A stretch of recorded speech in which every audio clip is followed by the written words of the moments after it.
Kyrgyz's Caterham. As for the CityCar Cup cars, very briefly, it is going to be on pole position for them. It looks like it is Nick Grindrod from Richard Brunning. They were the top two from the first race before, and the rest of the field all lined up. So a 40-car grid combined for the Clubsport Trophy and CityCar Cup. Get ready for 45 minutes of mini-endurance pit stop racing action. It is the two Honda Civics on the front row of the grid from the BMW and the Golf as the lights go out, and we are Clubsport Trophy and CityCar Cup racing. Good start from the BMW from the second row of the grid. He sprints into the lead, and David Sheed then into turn one, into the lead. They all turn their way through Cops for the first time, and the field makes its way through. And as for the City cars at the back, they're being left behind already, but they head through up towards Brooklands for the first time, and it is BMW versus Honda on the run towards Beckett. David Sheed in that number 13 red BMW compact from David Vincent in the bewinged Honda Civic. There's Luke Handy under attack from John Maudsley. There's also the Woodhams Mini going a little bit wide there, battling with a couple of the cars in the mix. Some of the MX-5s in there, the Caterham 21 there, the sort of odd Marcos type looking car, and also spotted one of our reserves getting into the race, which is John Coburn Evans, the former MX-5 racer, in his Mighty Minis Rover Mini in the mix as well. As for the City cars, it is Nick Grindrod, former pickup truck racer, who is in the lead there from Richard Brunning of Bad Obsessions Motorsports. And that's in their Citroen C1 WRC, because that's the different livery for that one. Some good battles already happening there. We've got the Richard Daniels Ford Fiesta there scrapping with Rob Greensmith. But end of lap one in the Clubsport Trophy City Car Cup is that a problem for... Yeah, it looks like it. David May. So David May, who was in contention for the podium in class last time at Cadwell Park, looks like he's possibly got an issue with that BMW. I think it's more with a missed shift. He might have a problem there with that 330. But at the end of lap one, it's the Sheed and Edison BMW in the lead from Vincent in second place, Maudsley and Mead third in the Golf, then it's Handley fourth in the second of the Honda Civics. I think David May possibly, whether it was a bit of an issue or possibly a missed shift, he has got through. Meanwhile, David Vincent already not hanging around. He's got through on the Sheed BMW and into the lead here already on the second lap of this combined Clubsport Trophy and City Car Cup race. We see there in fifth position is Jamie Tonks in his Civic Cup car. Behind him then is the rather rapid Mini Clubman of Keith Isett, so he's now up in the mix there. There it is at the Mini there in blue and black. There's Scott Ferguson, his supercharged Mazda MX-5, and then the 2.7 Motorsport Toyota Celica's with Stuart Donovan leading Rowan Lundy, and then one of my favourite cars in the grid, that beautiful Ford Capri. And I'll tell you a small thing about that. At Cadwell Park, I kid you not, every single lap without fail over the mountain, that Capri was sideways. It was beautiful to watch. It's a beautiful sounding car, and we've got such a great eclectic mix in the field here. Meanwhile, we look back to our brilliant City Car Cup machines. And here is Nick Grindrod from Richard Brunning, and in third place is Steve Laidlaw, and in the mix there is the Fareham College BMW 116 trophy car, and that was started, by the looks of things, by James Ford, and he will hand over to Patrick Young at the mandatory pit stops. But so far, what an eclectic mix of cars, and what a fun start we've had to this brilliant 45-minute race. It's literally a list of, if you could pick a track car, what would it be? It's honestly such a great spread, and I love the banter, by the way, on the 69 Citroen C1 in inverted commas WRC. Bad Obsession Motorsport. Instead of the total branding on the front of it as sponsorship, it says totaled on the front of it, which is just phenomenal. I really enjoy that, and I've seen before as well in those sorts of cars, they all do have these sort of tribute liveries and some of the funny liveries before, and there's such a great atmosphere around it. We can see the beautiful Honda Integra DC5 there side by side with the BMW, just trying to make his way through there, and it looks like he's actually got that problem sorted now and he's making it back up the order. But that Integra, I had a bit of a wander around it this morning. It's a really good looking car, and obviously, as you heard from me commentating on the Civic Cup earlier on, a bit of a Honda fanboy, so that car really got me excited. Yeah, not surprised. It is a brilliant looking thing. That Integra run by two former Fiesta Championship rivals in the pit lane already. That's the Maudsley and Mead Golf GTI Mark V. Got a car off. It's the Caterham 21, I'm afraid. Oops. Yeah, two cars. Two cars off at Brooklands. One is the Caterham 21, you're right. The other one looks to be a Mazda MX-5. It's a white MX-5, but which one it is, I'm not sure. We'll see that at Brooklands if the camera pans around there. But... yeah, unfortunately, we've got two cars on that could be a safety car, and there is the, unfortunately, that's one of my favourite cars in the field as well, the Caterham 21 of David Fender, and it's the 477 car. That's of Darren Stapleton, and it was going to be Michael Close driving that car, but instead it's actually Gary Mitchell, and so Darren Stapleton, I'm afraid, his race has come to a rather brief halt, unfortunately. There are double wave yellows down there, But just watching down at Beckett's just briefly before then, the city cars going up through Beckett's, and the way they were leaning on their suspension was brilliant to watch. A lot of the drivers from Cadwell said that these cars were absolutely fun to race, and just like that, and to no one's surprise after that, those two cars on the gravel, safety car has been deployed early on before we get to 5 minutes. So yeah, it's understandable. It's a good decision. You know, these decisions need to be made very quickly, as I'm sure everyone can appreciate. But yeah, just coming back to the CityCar Cup. The number 91, Liam Browning, good friend of mine with the Lux Sim branding down the side of it. I'm a brand ambassador for Lux Sim, I'll have you know. He was talking to me yesterday afternoon, just while we were in the paddock, just having a quick catch up, and he was saying that there's only about 2 places on the track where they actually brake, and they're not necessarily doing that to slow down. They're just getting it to get the weight over the front of the car, and that's at Copse. And then also on the way into Brooklands, a lot of the time they do brake a little bit. Some of them were just lifting into Beckett's, apparently. It's just crazy, the fact that obviously they're not the fastest in a straight line. I think they're about 80 horsepower, some of them. But it's the fact that they handle so well. They're on the door handles absolutely everywhere. It's almost like bikers have their knee pads that get scuffed away in a race. These things have the wing mirrors that get scuffed away in a race. It's just awesome to watch. And obviously you see them, and I mean, no disrespect to them, they're not the sort of stereotypical racing cars that you expect to see, but it's the fact that they are turned into racing cars that makes them so entertaining to watch. So they're just absolutely great. And as I said a moment ago, the atmosphere behind them all, in terms of the whole community that gets involved with it, everyone tries to help everyone.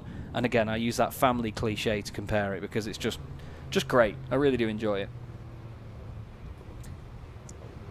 Couldn't agree more on that side of things. It's great to see how much it's inspired so many people with the CityCar Cup, and of course there are more cars incoming. I think the plan is next year for them to have their own standalone grids, and there's great interest from lots of interested people. And the great thing is you can pick up a donor car for them for, if you look in the right places, £500 or less, and then you can pick up the kit, which is for just I think around £3,000. And that in turn then gives you pretty much just about everything that you need to turn the car from a box standard road car into a full-blown CityCar Cup racer. And there is they think it costs £1,000 less if you've got a C1 that races elsewhere in Club Motorsport, if you want to convert it, so long as everything else conforms to the regulations and it fits with what you need with the kit.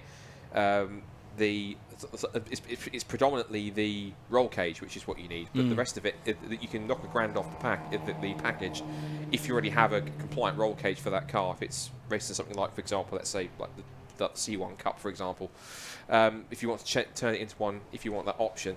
So safety car out here at Silverstone at this BRSCC Clubsport Trophy and CityCar Cup combined race, 45-minute race, and we've had just about roughly 7.5 minutes gone. We'll give you quickly a rundown of who is where. So David Vincent, who leads Class A and overall, is in the lead from the Class B leading Sheed and Eason BMW, with David Sheed at the wheel. Luke Handley is currently third in his Honda Civic. Fourth is Jamie Tonks in Class B.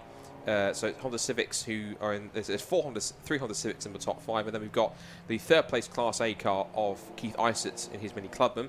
Other class leaders, as we see, that's the Darren Stapleton and Gary Mitchell car that's in the pit lane. The Close Racing Squad are having a look. There is Michael Close there on the left, just standing up in the middle there, and that's meant to be his team, and it looks like it's Darren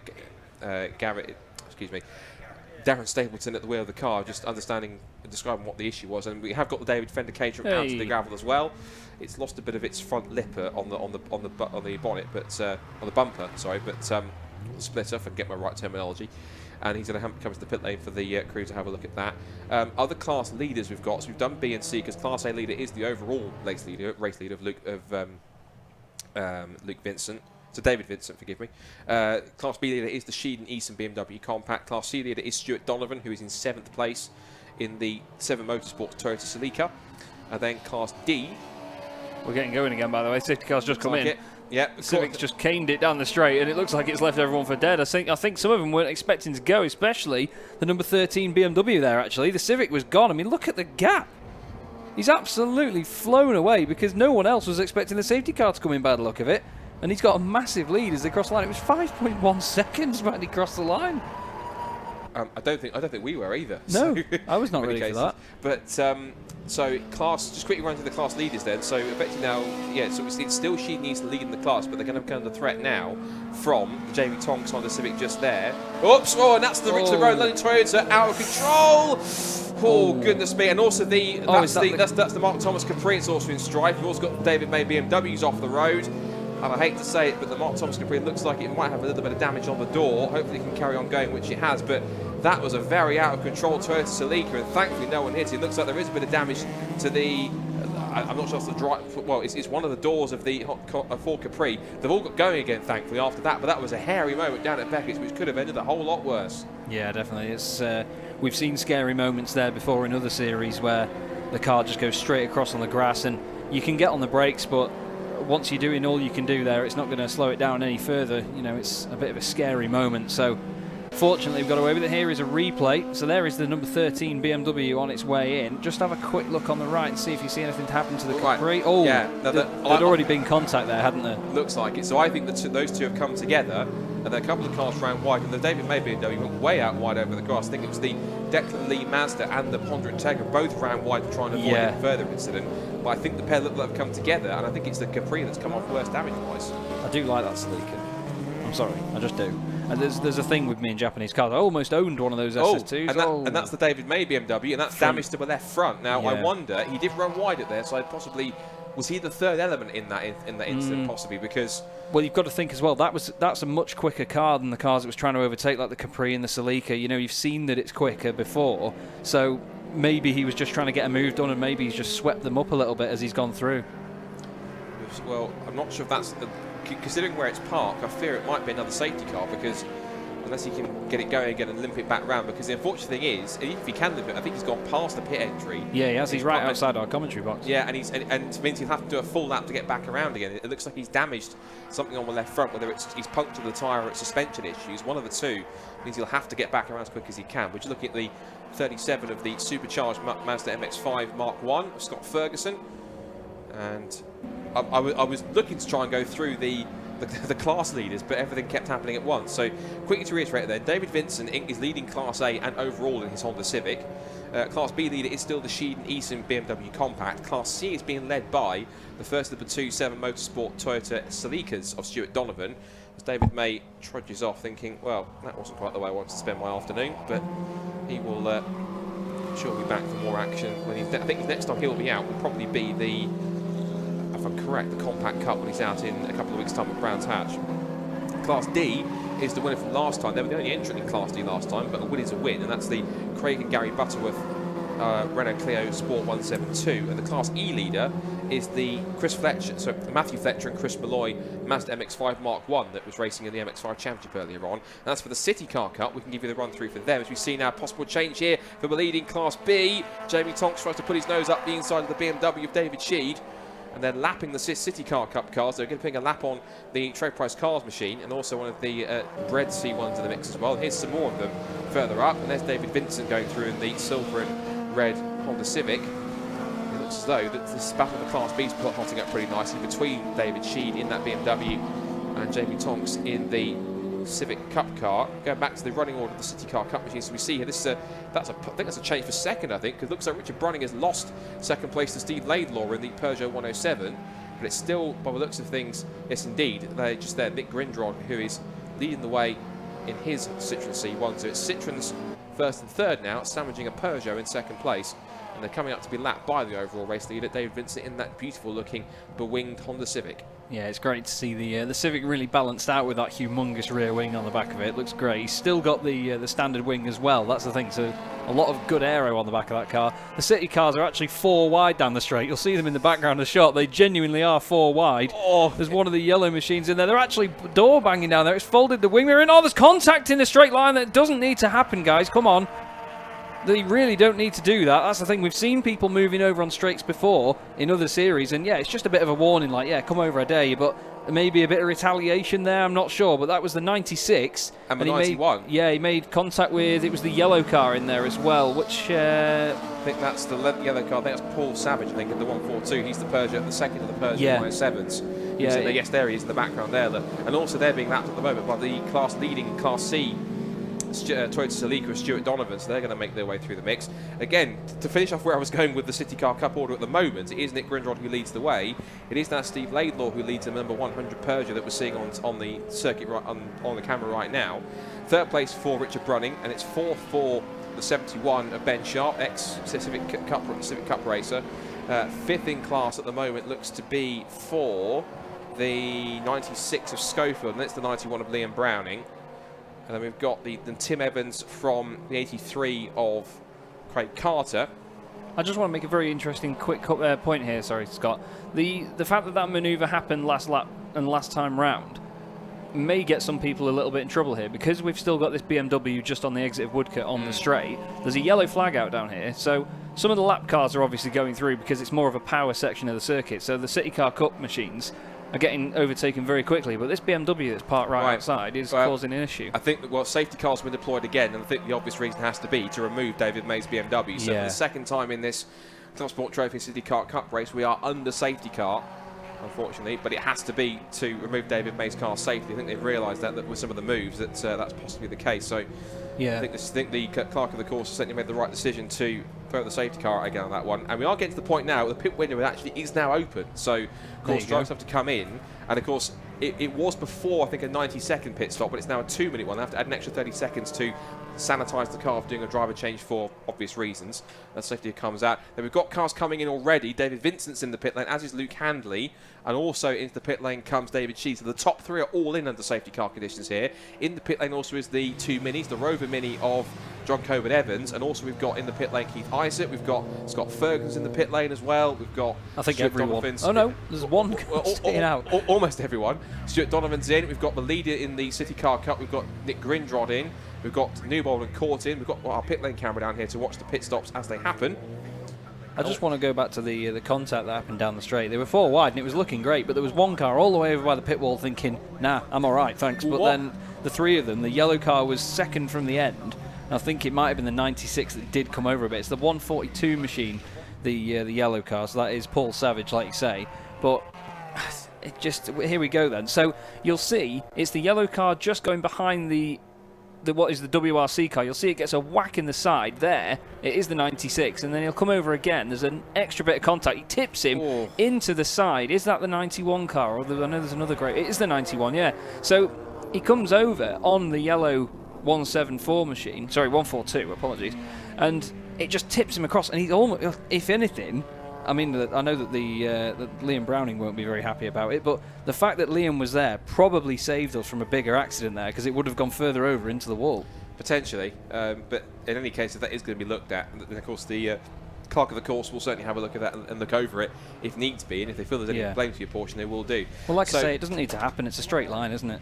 No, fair point on that side. So here are the pit stops happening in earnest. So, of course, it's if it's a driver change, it has to be usually a 90-second pit stop. But again, for obvious reasons, to sanitise the car when there's driver changes, they have to add an extra 30 seconds onto any endurance race pit stop. So it's 2 minutes per car. We've got the Maudsley and Mead Volkswagen that came in earlier on, but not for a scheduled stop, for a stop for some kind of an issue, is in the pit lane. So most cars in for their stops. The leading car that hasn't stopped yet is that car on the screen behind the safety car, the Jamie Tonks Honda Civic. Behind it is in second place running out at the moment is the Alan Curtis and Costa and Kiritsis Caterham Road Sport. Third place for Declan Lee, who when he pits, he's come out and he's the top of the pitters, drivers that come into the pits. So he will have handed that car over. It's not on the timing screen, but he will hand that car over to Aidan Hills, so former MX5 Super Cup competitor, now runs his own Hills Motorsport squad. Fourth place now for Mark Thomas, who incredibly has survived whatever contact he had on the approach to Beckett's in the Ford Capri. There's the Caterham 21 of David Vincent. Still with the Caterham 20.5 at the moment with the front end missing on it. Yeah, with the battle scars from before. They've taped that front end up a little bit to make it a bit safer. Fifth place for the moment, the Craig and Gary Butterworth car. So in terms of the cars that have pitted, the top cars at the moment, in terms of where people are in the order, and some of them haven't shuffled out just yet, as we see David May's BMW. He shares that car with Mark Skeets, both of which are regular BMW Compact Cup competitors. You can see how flimsy that door is. It's so light. I believe it's fiberglass, that door. Yeah. But it's just literally, the whole thing is just completely bending from just one hand. And the marshal has got in it because he knows that he needs to get on the steering lock. And I think the front left it's not completely broken, but it's just at a really obscure angle at the moment. So he's having trouble dragging it through. It's half on the gravel and half not, obviously to try and keep it out of the way. But they're having a bit of they've just got to take it slowly. They need to be careful with it. You know, they don't want to break it further at the end of the day, do they? So no, very true. So more pit calls then. We've got the Essex Motorsport Services Alfa Romeo. That'll be Jake Taplin hand over to Richard Wayne. We've got the Fareham College BMW 116. So that'll be James... That'll be, where is he on the list here? James Fordham to Patrick Young. Also in the pit lane, we've got another of the CityCar Cup cars. It's Paul Savage. In also as well is the Mark Thomas Ford Capri. The Capri's got a humongous dent in the door, by the way, on the left-hand side. I'm not sure big hole. I'm not sure if the cameras may be possible just to have it, just see it for context. We can maybe get down and have a look at the Capri having its pit stop, because we might be able to see just how much damage on that door there really is. There's another car which has had some battle scars, and here is the Mark Thomas Capri. It's on the other side. It's thankfully it wasn't on the driver's side. I'm pleased to report. So here we go. So we'll have a Ready? look. And goodness me, that's gonna need some work ahead of the next round on that one. But it's a beautifully turned out car. I believe, if I'm correct, it's been all put together as to be a European touring car replica, including a replica livery on it. It's a beautiful looking car. Oh, it's awesome. Look at the size of the exhaust as well. It's honestly, it's like the main gun on a tank. It's just this humongous long thing. It's absolutely. So this is quite a unique machine. But that's the great thing about this series. We do get the regular cars with some drivers that... The reason why the Clubsport Trophy was put together is because it did give the BRSCC a kind of an all-comer style sort of series to put on there. But it's also an extra chance for some drivers on championships like Civic Cup, BMW Compact Cup, from the MX-5s, many other championship that exists in BRSCC that is considered a club championship that's not anything like British GT or anything of that like, to give them a chance to... It's mainly based for kind of production-based club racing cars, and there's a 5-tier class system based on true power to weight ratio. And what do I mean by that? It means that basically when the cars get dynoed to find out what their class is, it's done so with the drivers in full race kit in the car, because before you dyno a car, you have anyone in there sitting in there and you get a power to weight ratio. Whereas obviously when you go out on track, it's whatever the weight of your car is the car plus you wearing all your helmet and your race overalls and gloves and fireproof underwear, etc. So in many cases, you might get a bit mismatched as to where you might be, and your power to weight ratio might turn out to be a couple of horsepower different depending on when you go out there. So what they do is, as a rule, when they dyno the cars, it's done with the driver in a full kit. And I think if I'm correct, and someone's free to correct me if I've got it wrong, is that I think if you've got two drivers, they take pretty much, I think it's an average of the two in terms of the power to weight ratio. So they kind of balance it out a little bit to where you go. And that's why you get some cars, that helps accurately place cars in certain classes, which means that you've got that accurate range of where the cars are going to go, which seems fitting. And so it works really well, because it means you get a nice variety of cars in there, and some cars that you wouldn't expect to be in certain classes, depending on what horsepower they might have. They might have loads of power, but they might weigh a ton, because the car is heavy itself, and then you include the driver on top of it. Well, that's it. A similar championship that we see in the UK is the CNC Heads Championship, with an amazing variety of cars. There was someone a few years ago who used to run, I think it was based on a Lotus Esprit body, but it had a 7-litre V8 in the back of it, and it had about 600 brake horsepower. And I live near Alton Park, so I'm always there. And at Hilltop, over the top of the hill, there was cars similar to the Civics and the MX-5s that you see here, and this thing was doing double the speed, if anything, over Hilltop, but it weighed a ton, so it was braking about 20-50 metres earlier.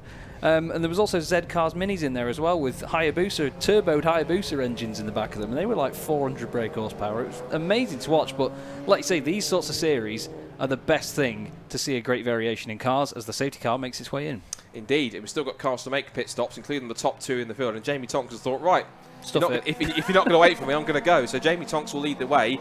He's yet to make his mandatory pit stop, as is also the Caterham behind in second place. But I think the Caterham's about to get mugged a little bit by the cars behind that have stopped. So out of the cars that have stopped, it is in fact still David Vincent who leads the way, or it was I think it was Ferguson who was leading the way. He's just been passed there by David Vincent, who retakes the lead of those. He's in the net lead now because those who have stopped as they come through. A couple more cars did stop in that sequence. We also had the Richard Daniels, just before we had the restart, and when they came past last time, the Richard Daniels Fiesta, we had the Fletcher and Malloy MX-5, and also the Butterworths in their Renault Clio Sport 172. There's David Sheed, who I think he'll have handed over to Edison. Forgive us, I don't have a second name for them. Now, a little bit of either smoke or steam out the back of that BMW on the exit of Beckett, so whether that's something just rubbing on the back end of the car, or it's something maybe that could develop into something a bit more serious, I'm not sure. Now, either way, he's not in the same class as Luke Handy, but he's going to go for position because he is right behind him. It's interesting, that compact's got a normal road number plate on the back of it. Now, I'm not sure whether that is actually a road legal car. I wouldn't be surprised if it was, because a lot of these do still have a lot of the usual road car components on. A lot of them are just stripped out with a roll cage and obviously race suspension and other race components. But you know, they all have indicators, they all have wipers, they all have headlights. You know, they can be road legal cars, most of these. As down the inside he goes on the MX-5. Thank you very much, he says. Love those compacts. We commentated on their series at Thruxton. It was phenomenal to watch. And there's a great gag of the cars, which is a load of the MX-5s with some of the CityCar Cup machines, and they're all heading down towards Cobb's Corner. I'm not sure if the camera can pan back to that at all or not. I'm not sure. Now, this is interesting. Just flashed up on the timing screen. 4 cars have been given drive-through penalties for overtaking under the yellow flags. As the Edison BMW's smoking quite a bit. So let's try and work out which cars they are. Vincent.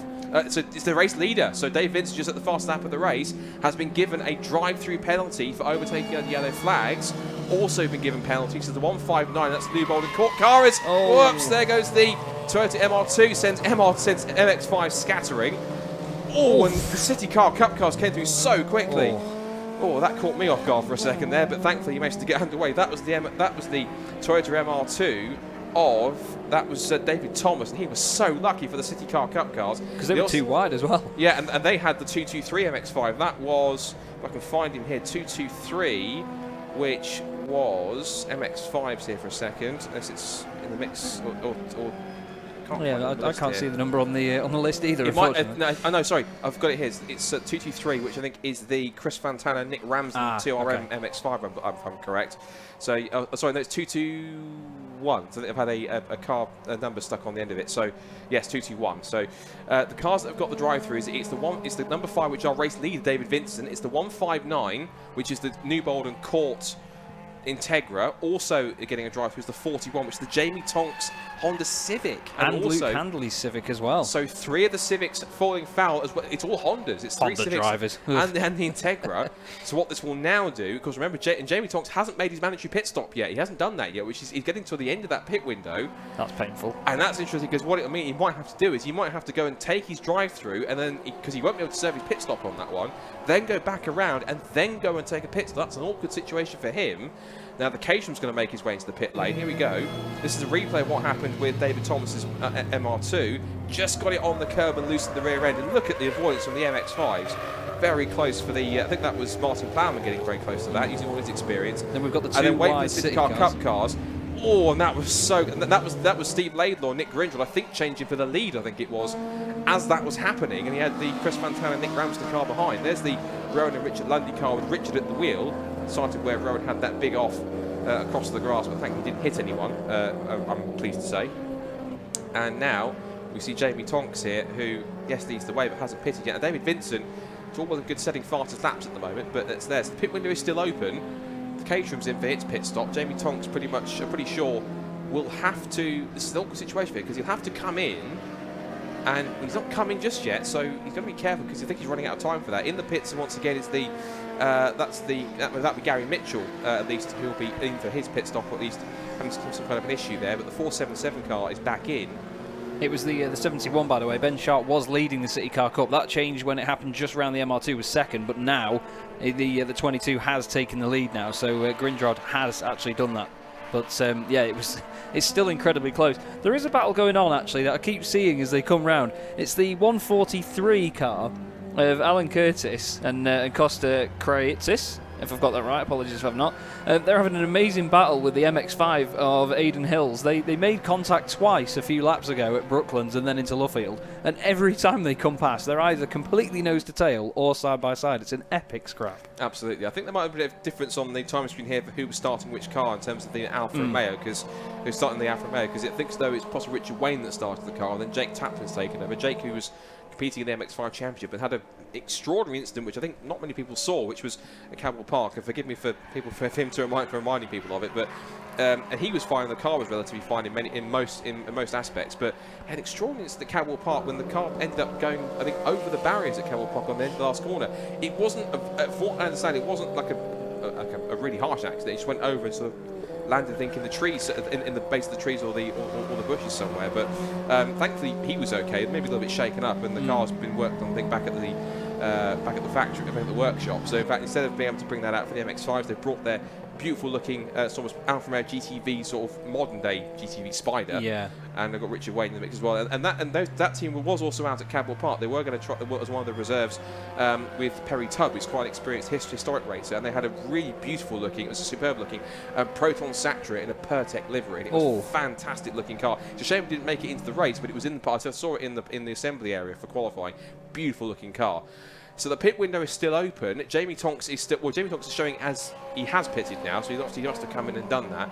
Now we've got the Integra in, by the way, just doing his drive-through. There it goes. And also back in the pit lane. Sadly, we've got Rowan Lundy in the pit lane in the second of the 2 7 Motorsports Toyota Celicas, and that car unfortunately used to have some issues which they're looking to try and fix. Maybe as a result of the contact earlier, potentially, or a little off. Yeah, he's just taping up the front end. Maybe just the excursion across the grass. It was bouncing around quite a bit, so maybe it's just broken part of the splitter towards the bottom of the front bumper there. And even in these cars, I've heard people before say, "Oh, why would you need to fix that? It's only a Celica." But look at this here with the MX-5s of the other Celica.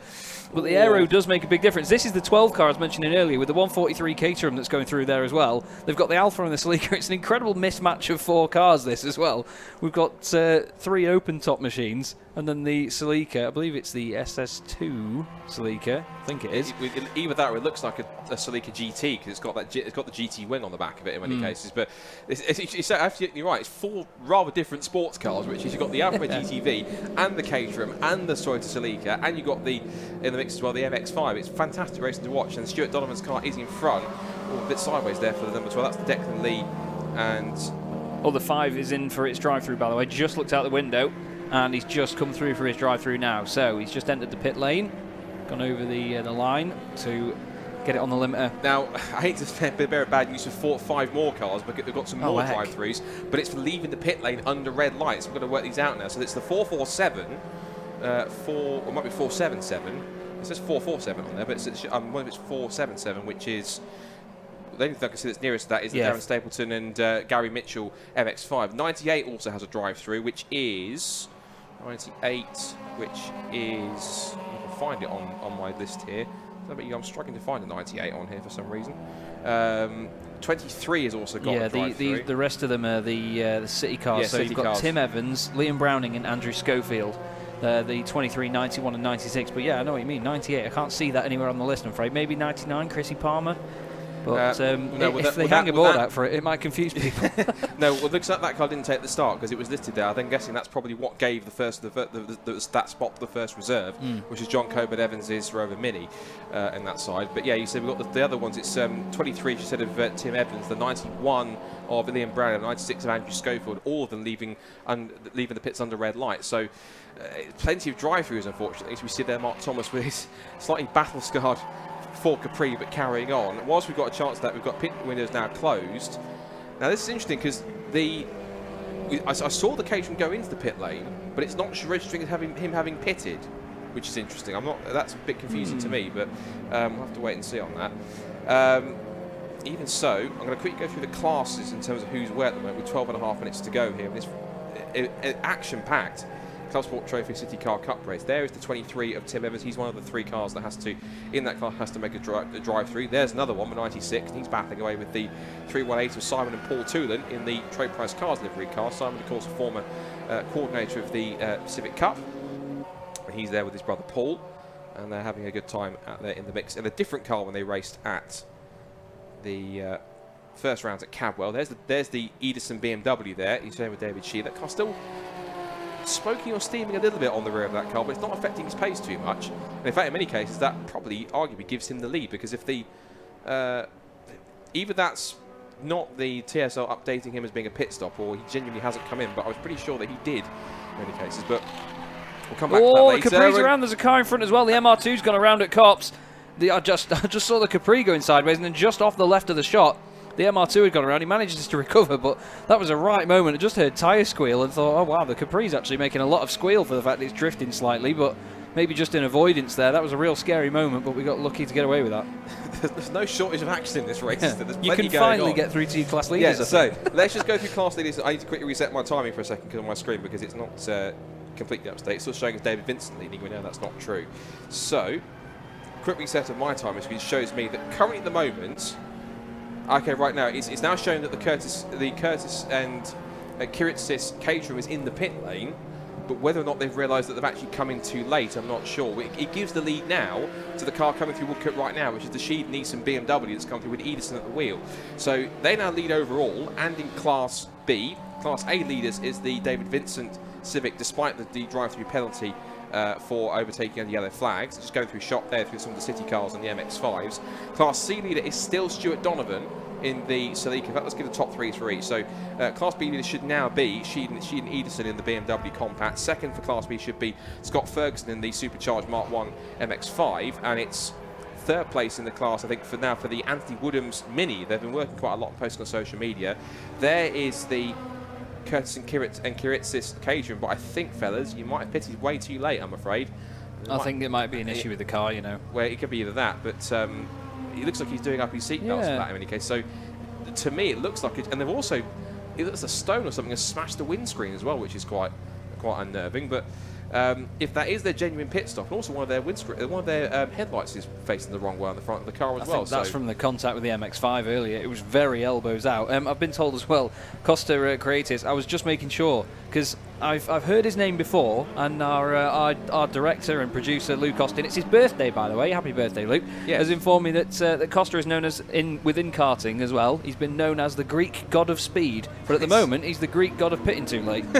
Possibly. Yeah, I do fear that they pitted a bit too late, and unfortunately it's because of that they're going to cop a penalty for that. Into the pit lane comes, that was one of the minis actually coming in, that was that Anthony Woodham's coming in, I think, possibly.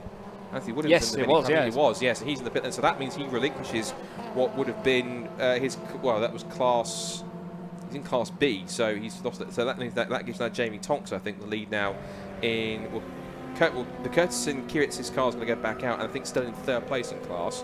That's Class B. For Class A, it's the David Vincent Honda Civic from the Keith Isop Mini Club winner. Then in third place in class is the Luke Handley Honda Civic. Class C is led by Stuart Donovan in the Toyota Celica, followed by the Declan Lee and Aidan Hills Mazda MX-5 Mark III. And third place is Martin Plowman, so using his endurance expertise to put another MX-5 into the top three in Class C. For Class D, it is Craig and Gary Butterworth leading that way once again. They lead the way in Class D from the Richard Daniels Fiesta. And in third place is the Richard Wayne and Jake Taplin Alfa Romeo GTV. And in Class E, it's going to be a battle between the Taylor and King number 144. Taylor and King.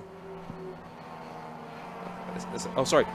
I found it here, they're in the wrong class. It makes me find that they're in the wrong class on the entry list. So it's Bill Taylor and Paul King in the Class E Mazda MX-5, and then they're ahead of Rob Greensmith in an MX-5 as well. And third place, Richard Bartlett and Stephen Bartlett in another MX-5. So that most of that class is MX-5s in many cases. But there on screen is your overall race leader. It is Edison at the wheel of the BMW. Into the pit lane, looks like it's a tyre change of some kind on the front left for the Anthony Woodham's Mini, I'm afraid, so he relinquished his position. And also still in the pit lane, I see in the background, is the Close Racing Mazda MX-5 Mark III. So it's Stapleton and Mitchell car not having a great afternoon here in the Clubsport Trophy race.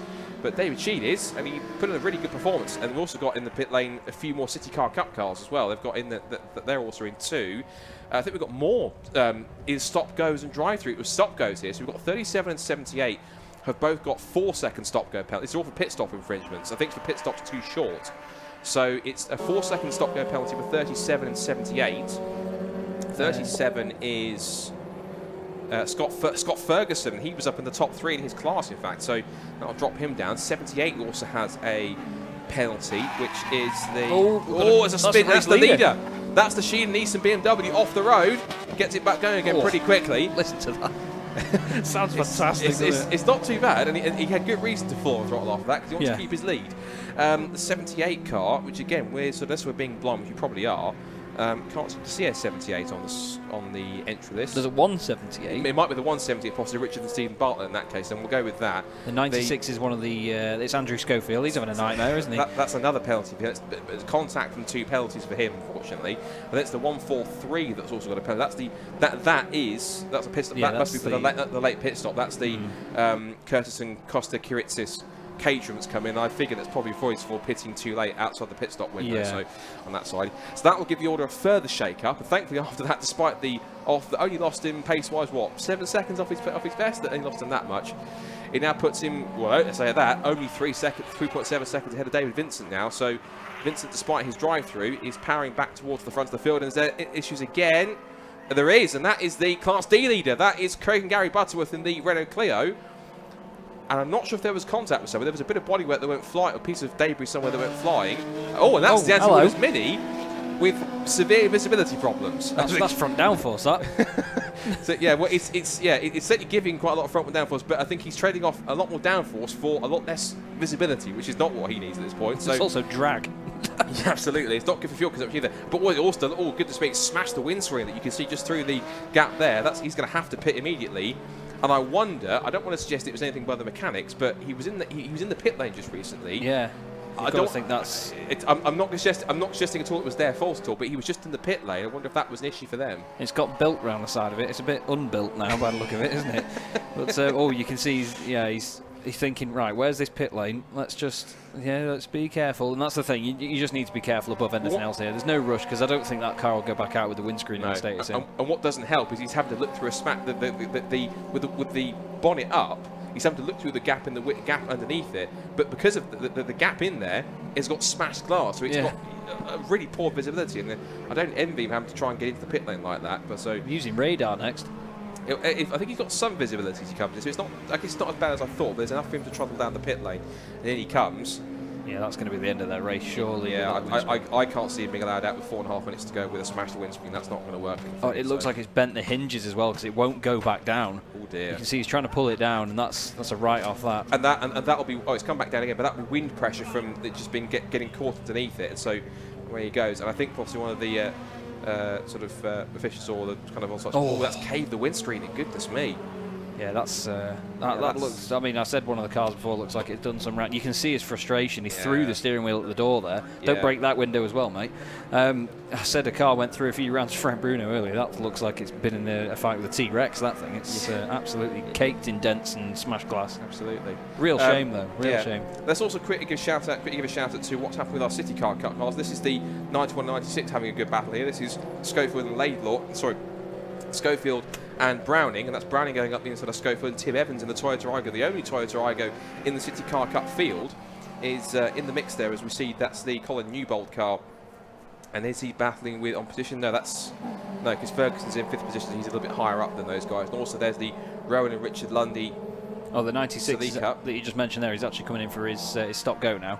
Just come in the pit lane, and he's going to go into the penalty box there. Yeah, pulls over to the right, and a slap on the wrists for you, sir. And what's interesting, actually, with 3 minutes to go, is that the leading car is actually the CityCar Cup. Is that one right there on the edge of the screen? That's the Richard Brunning Citroen C1 in inverted commas WRC. That's the Bad Obsession Motorsport guys. So that's a good effort for them. So they're going to be leading the way from Tim Evans, who looks to be in the there. I think it looks to me all 3 of the infringing cars, either the drive-through or a stop-go, have all just the 2nd, 3rd, and 4th have all just come in together.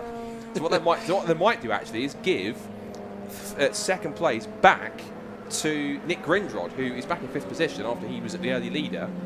As out the pit lane, I can see goes the 96 car, Andrew Schofield. He's just on the CCTV camera, I can see there. There's Luke Handley. He's running in 3rd in Class A and 4th overall.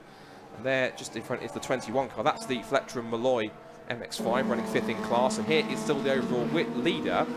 The thing you have to watch out for, though, is that there's been a change for the lead. Forgive me, whilst we're looking at that, there's been a change for the lead, and there is your new leader once again. Back in front is the David Vincent Honda Civic. So he was catching pretty close to the traffic, and now not only was he about, last time I saw that gap, it was about 3 seconds between those two. Now not only has he got through, the last lap was 3 seconds different as well. Yeah, and that had to have been traffic to get through and try and get around slower cars. So they've been making the most of the advantage to get through, and he's now got relatively clear track now with 2 minutes to go as he powers on. So he now leads the way in Class A. Powers on is the word. It's just, that thing is roaring down the straight. I mean, we've had the Civic Cup here today, but that thing's on another level even in comparison to those cars. That's flying. Yeah. And it's a shame to see the BMW lose the lead there because, you know, he was doing a great job out front, but just the overall pace of that Civic is just unfortunately outdone him in the long run. But 1.5 minutes to go.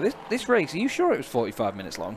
Well, I think what's shortened is because we had the 2 safety car periods, which took off some of the competitive running when we were stuck in because we had the incident that we had, we brought out the first safety car, which we had the Caterham and the Mazda and the gravel, and then we had the David May BMW stopped. Yeah, and any other incidents that we had, thankfully, were able to resolve themselves pretty quickly, which is a key thing. So there goes the Declan Lee Aidan Hills Mazda up the inside of the Rob Greensmith, the brother of Johnny Greensmith, who's a former Porsche, back in the days when we had a BRSCC Porsche Championship, and he was a former champion there, and also he's been a race winner in MX5 Super Cup and a MX5 Championship champion as well, back several years ago. So looking here, that is Liam Browning. Battle lines drawn against. Is he signalling to Tim Evans saying, "Come on, push me, let's go. Let's work together. Let's work together with one more lap to go, or two more laps to go." With a roof. In many cases. Though this is the final lap, by the way. Vincent just crossed the line about 10 seconds ago. Indeed. So this will be the final lap for him. But yeah, like I say, 45-minute race has absolutely gone by so quickly. And well, there is your race leader, and the number 5 of David Vincent in the Area Motorsport Civic. You've seen a couple of their cars earlier in the Civic Cup. And it's been a very, very strong performance, considering that he had that penalty as well, as he flies past the Mini down the straight.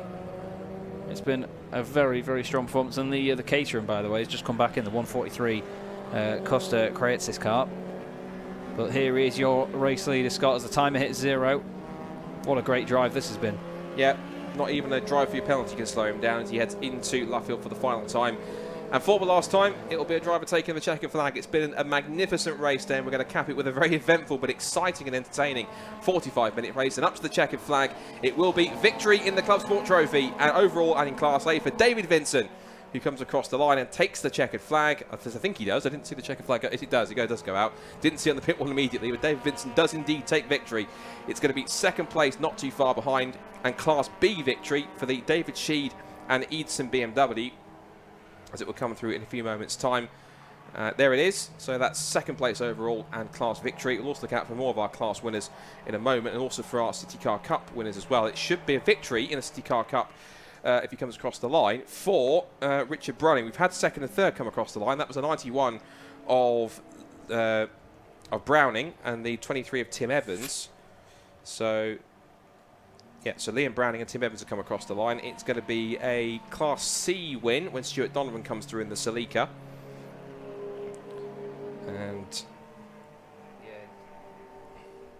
yeah, he's just on his still on his way around now by the look of it. Just about to come through. That's the number 2 car. Is he just coming out the final corner now? We've got a couple of bits of machinery. Yeah, he's just coming out the final corner now. Although there's a lot of cars here going very slowly across the line. They're literally coasting across the line. But it's the least dramatic way I've ever seen a class win get taken. But Donovan does cross the line. It's like the end of a 24-hour race when they're all going across and taking it very slowly for a photo finish, which is quite extraordinary. But in the pit lane come several other cars, and they're all waving to the marshals, as they should do. And of course, whilst we're on broadcast, and there is your CityCar Cup winner, by the way, car 69, which was Richard Brunning. quickly, guys, get the cameras and check them on course. There he is. There's car 69, the Citroen C1 WRC. I say that in comments, but that will please the Bad Obsession Motorsport guys quite a lot. They've got quite a big following on social media, and I'm sure their fans will be very happy about that, to see their car take a victory. It's interesting, we also had a few cars which were still showing as having stop-go penalties, but didn't actually take them, so that's going to have an effect or not, I'm not sure. But here is the looks to be the overall result then. So David Vincent wins overall and in Class A in the Honda Civic. And then it's Sheed and Edison in second place. I figured we'd possibly, wasn't sure if we were going to get the top 3 for CityCar Cup or not, with some interviews there, but maybe or maybe not, I'm not sure. Hopefully we do, but if we can't, then we'll see what we can do. So we've got Sheed and Eason in second place in the BMW Compact Cup. Then it's third place overall and second in Class A for the Keith Isett Mini Clubman. Fourth place for Luke Handley in the Honda Civic EP3. Then it's Class B victory in fifth position overall for Scott Ferguson in the Mazda MX-5 Mark 1. Class C victory goes to Scott Ferguson. Stuart Donovan, forgive me, it's been a long day, in the Toyota Celica. Declan Lee and Aidan Hills pick up 7th in the Mazda MX-5 Mark 3. Jamie Tonks in the Honda Civic EP3 finishes in 8th for Mark Thomas, who survived a very hairy incident at the Beckett's Complex to finish 9th overall. And 10th place for Martin Plowman in Class C as well. 11th place for Newbold and Court in Class A in their Honda Integra. 12th goes to David Thomas, who had plenty of spins in his Toyota MR2, but still finishes in 12th. Taylor and King in their MX-5 win Class E and they do so ahead of Robert Greensmith, and then the Bartletts, Richard and Stephen. Maudsley and Mead, who had some troubles early on in their Volkswagen Golf, then Fontana and Ramsden, Fletcher and Malloy. The Butterworths come across the line, and they win Class D after their little off at Copse in the Renault Clio. Curtis and Kiritsis in the Caterham Road Sport. It's Richard Daniels in the Ford Fiesta, and then we come to our city cars, with that race being won by Richard Brudding in the Citroen C1. Then we've got the Wayne and Taplin Alfa Romeo. Then the rest of it is pretty much mostly City Car Cup cars. Liam Browning takes second, and Tim Evans third in City Cup. From that's Nick Grindrod, then Steve Laidlaw, Andrew Schofield and Ben Sharp. John Coburn Evans did make it to the end in the Rover Mini. And then the last few cars is Simon Toolan and then Craig Carter. Fordham a young BMW in 33rd, and then it's Paul Savage, and then a few cars that hit some strife. David Fender with damage early after a spin. Anthony Williams with bodywork and windscreen damage. Stapleton and Mitchell with all sorts of mechanical issues. The Ren Richard Cundy in the Sleeker, and then May and Skeets in the 330.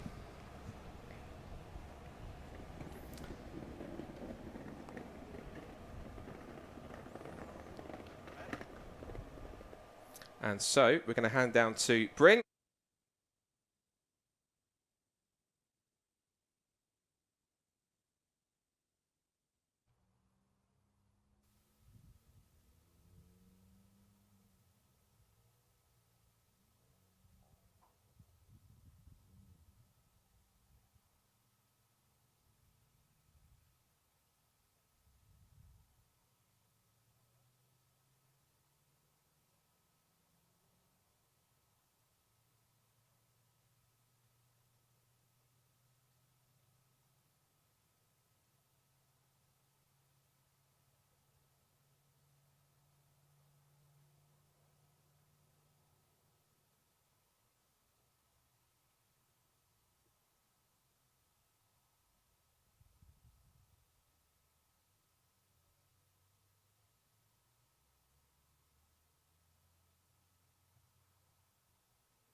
So just whilst we're waiting to get some of our class winners in place for both the Clubsport Trophy and the CityCar Cup, I guess we can reflect on what's been an incredible day of racing here, and not just today, but this weekend as well. We had a race yesterday, the MX5 Championship, and we also had the epic 4-hour Fun Cup race. We should give a shout out to Fun Cup. It was a win for Axiometrics with I think it was Chris Devell, Christian Rose, and Riley Phillips who took their first win of the season, and some incredible racing all day, Chaz, of course, from not just the TCR guys out there, but of course we had plenty of MX5 action. Yeah. The Fiestas were great fun to watch. The Fiesta Juniors were great to see some racing stars of the future strutting their stuff on track as well. Civic Cup, doesn't matter if they had 12 cars, they had 12 cars put on a great show of racing.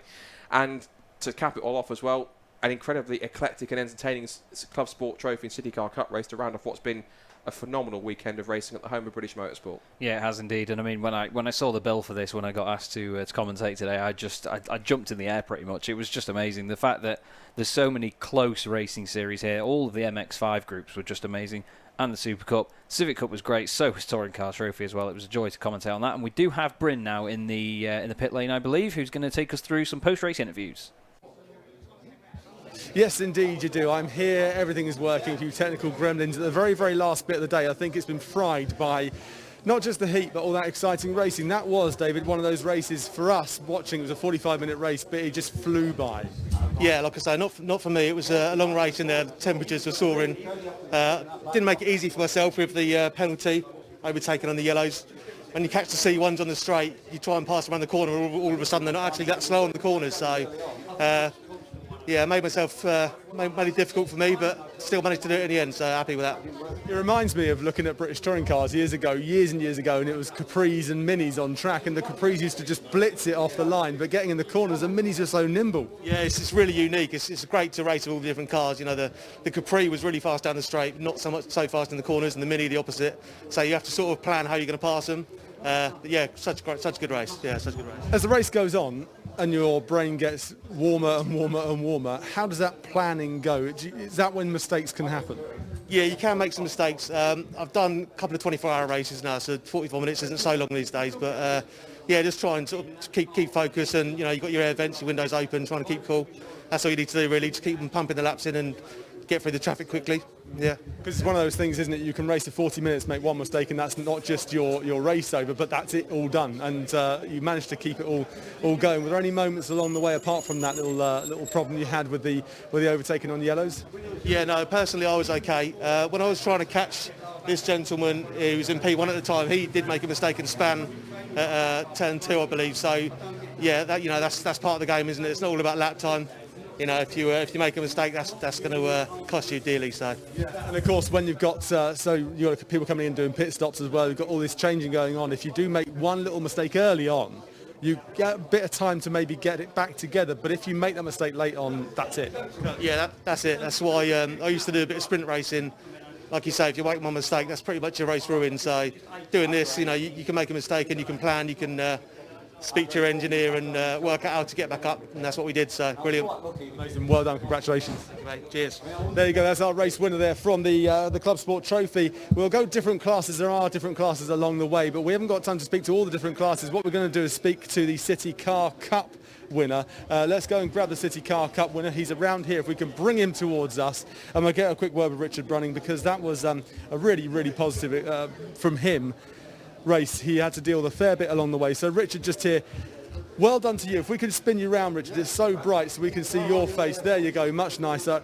Richard, that was for us watching a really, really incredible race. So much going on and so many weird bits of kit out on track as well. Yeah, it's tough. I mean, being in the slowest cars out there, it's tough because we can corner pretty much the same speed as a lot of these guys, but they come past us on the straights, and you have to be in your mirrors and make sure nothing's going on. But as it happened, that was it's quite a lonely race. The safety car ended up working to my advantage, but I had no idea. Yeah, and so tricky these sorts of races, because you can do such a good job for 35, 40 minutes or something, and then something goes wrong. Maybe you're trying to get out of the way of one car that's quicker than you, and you get in the way of another, and there can be contact. So you have to keep your wits together. What's it like keeping that concentration in a car that, as the race is going on in these temperatures, is getting hotter and hotter and hotter? It's hard. You just have to keep your rhythm. As long as you can keep a rhythm, it's not so bad. The problem with that is when you've got all these quick cars coming past you all the time, it's really hard to keep that. As long as you keep your rhythm, you're all right. And thankfully, I haven't got too much pressure from behind me to start with. I had a reasonable start, but Steve Laidlaw did a most fantastic pass on me coming out of Cops on lap 2. Down a third, and then the safety car came out, and and after that I had no idea. But it was a nice race to come back in and go, oh, P1. It's like, yes. It's a really nice race to come back and do that, isn't it? And what a way to end the day for us here at Silverstone. Well, yeah. Thanks for the great weather. The meeting was brilliant, and thanks to Alpha Live and you guys for being here. And yeah, I'm buzzing. Himself, fantastic. Well done. Thank you very much. That's what it's all about, right? If you can't be buzzing at the end of a win. To thank my man Nick Blackhurst, my business partner and my partner in crime, and thanks to my wife Sarah and my 2 little twins, Felicity and Erica at home. I can't wait to come back and see you. Putting up with you. Congratulations, well done there, great stuff.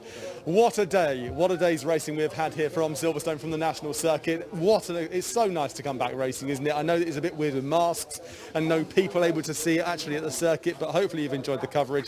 It's been a real pleasure from myself, from Chaz and from Scott as well. Thanks for joining us, and we hope to see you next time when the TCT finishes at Donington with a triple header.